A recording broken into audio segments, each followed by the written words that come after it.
Here's how you can change the background of your video in CapCut on your Mac and PC. So the first thing you want to do after you've imported your video onto your timeline is to duplicate it. So Command C, Command V. So we have two of the exact same clip on our timeline, one on top of another.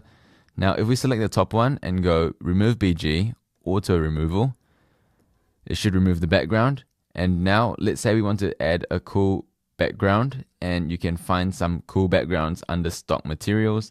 Let's use this one. Let's drag and drop it to our timeline in between the two clips. And the other thing I usually add is a transition. So let's just go under animation. Let's go slide up. And this is how it will look like.